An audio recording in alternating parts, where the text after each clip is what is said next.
Alam niyo po ba kung saan kinuha ang pangalang Villamor Air Base? Ito po ay kinuha sa isang pinakamagaling na piloto sa ating bansa na si Captain Jesus Antonio Villamor.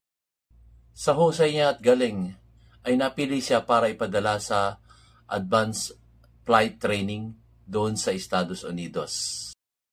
At sa loob ng 3 taon, natapos niya ito ng mabilis. Imbis na 4 na taon, 3 taon niya. At bumalik siya dito sa ating inang bansang Pilipinas.